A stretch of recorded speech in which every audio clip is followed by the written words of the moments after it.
Hello everyone, Kevin Eikov here from Eikov Ministries.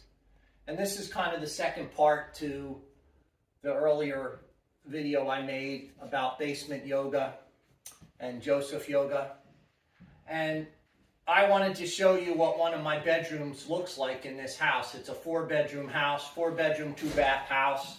And in this house, like I said before, I bought this house for my son who graduated a nursing program, and there were 2 or 3 other nurses that lived in this house at the time. And so since he started doing traveling nursing, I opened the house to traveling nursing, but it hasn't been super productive as far as bringing nurses into it because you need more than one nurse to make it really financially satisfying. And so I was sort of energetically spoken to by the Divine Spirit to develop this into my ministry and to develop this into a spiritual practice for people so that they had a place to come and spend time and do spiritual work. And you see a lot of places where you go to Maui or the islands and all this kind of stuff, and those courses can be quite expensive. But you don't really see too many of those kinds of courses here in the United States. And I am offering the ability to be able to work with me directly and learn all sorts of fundamental yogic practices, healing practices, and just how to take care of your fellow man. And it's important to learn to use the things in life, like I'm saying, compassion. It was the compassionate Buddha. It was compassion that he developed. He developed so that people would not have to suffer in life, a life without suffering. He left the kingdomship in order to present that to humanity. And so we need to work from where we are and pass on what we know individually. And that's what I'm looking to pass on. And when I became a veteran from the First Persian Gulf War back in 1990-91, my spiritual yogic practice developed into more of a bhakti practice. And I made a vow at that time to God that I didn't want God to heal my body. I wanted God to heal my soul. And so the thing is, once you make a vow like that, that's like a brahmacharian vow.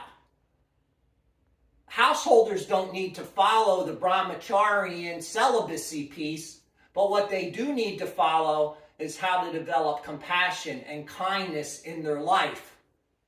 How to develop kindness and compassion and empathy with their spouse. Not to just try to move away and develop celibacy. I knew of a gentleman, he was married to a woman, and he decided he wanted to become a Buddhist, and he actually divorced her, left her, moved off to a Buddhist monastery. I think he lasted about 4 weeks, and he got disgusted and left. Celibacy is not for the average man.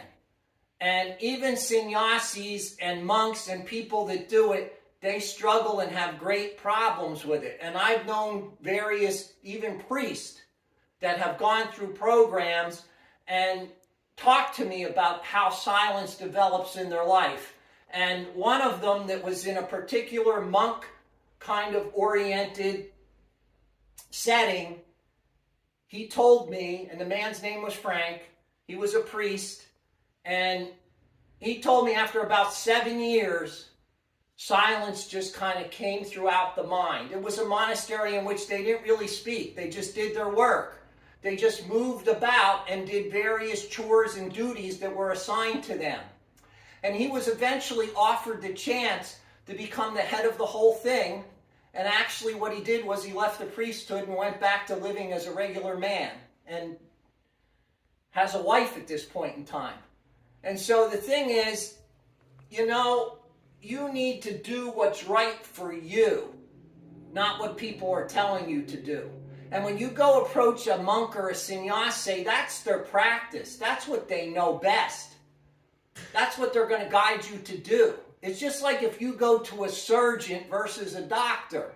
Surgeons are going to do surgery. They're not going to say to you, let's put you on some medications and let's heal that. Their whole goal is to do the surgery because that's what they know best.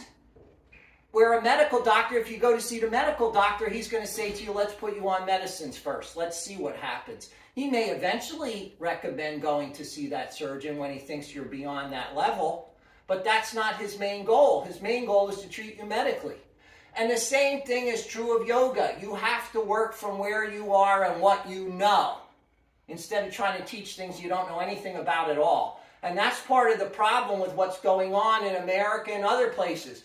People are teaching yoga and they have no idea what they're teaching, no idea what they're doing, no idea what the practices and the things are about.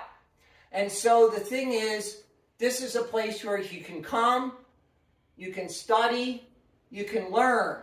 And I have credentials. You can look at the masters I've hung out with in life.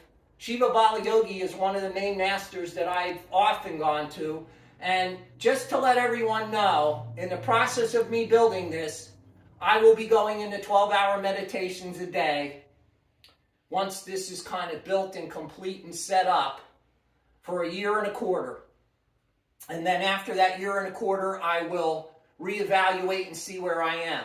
But for the next year and a quarter, I will be doing 12-hour meditations and formulating and establishing how this practice here will most benefit humanity and those who come to do things in this practice and with yoga. And just remember, yoga is no business. It's not a business at all. And people have to stop thinking they're going into business when they take some yoga courses. Yoga is a practice to self-sustain the soul and make it one with everything in the universe. This is just matter, what you see here. And that's all we are, is a form of matter. That has nothing to do with the soul element. The soul is just existing inside that matter that was designed for it, which is the body, which is the vehicle. If you can realize the soul entity inside that matter, inside that vehicle, you will become blessed yourself and you will be able to pass on these same type of teachings. And that's all I want to do to help. With that being said, I wish you a wonderful, valuable, prosperous day. Namaste. Jai Bhagwan. May you see the light within yourself and within all others.